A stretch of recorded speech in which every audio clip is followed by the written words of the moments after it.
Good. Yo, what up, people? Let me throw up my deuces. No, I'm joking. If you don't know me, you know that I joke around certain times.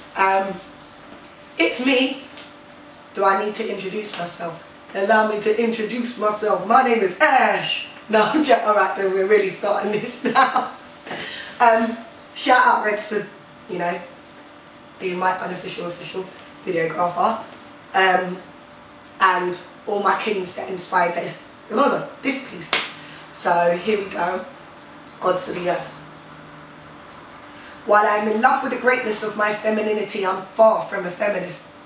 And while I speak many words to empower the sisterhood, I am not deluded in the fact that it takes both a king and a queen to raise a successful dynasty. So may I just take this time to acknowledge the man that is he, the gods that walk the earth and kings worthy of their crowns of greatness, irrespective if you are aware of the phenomena of your being.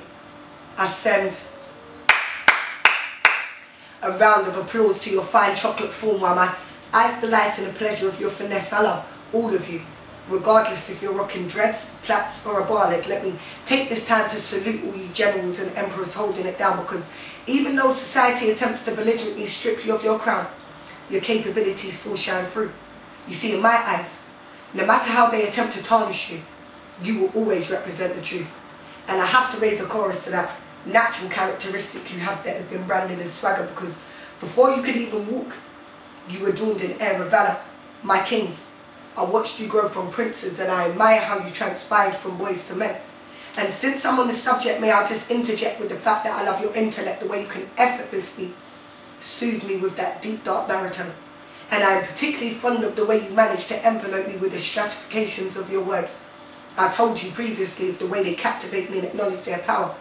And may I just take the time to mention the righteousness of your godlike statue. You see, from the palest yellow to the bluest black, I admire each and every contour that garnishes the extremities of your being.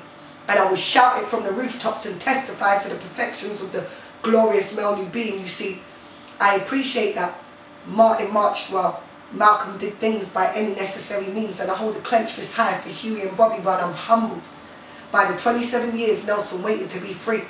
And I've got to give a shout out to Jackie Robinson for helping break the social constraints of sports and segregation. And I've got to send kudos to Dr. Williams, who was the first successful open heart surgeon. And I can't lie, I was filled with pride when they finally accredited Denzel with the Oscar, and even though it was before my time.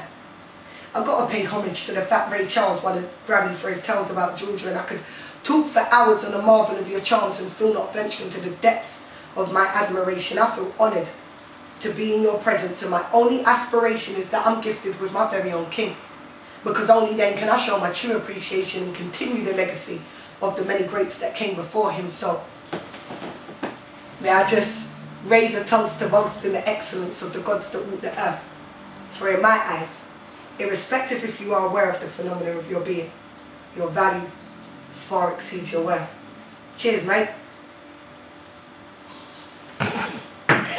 I don't know why you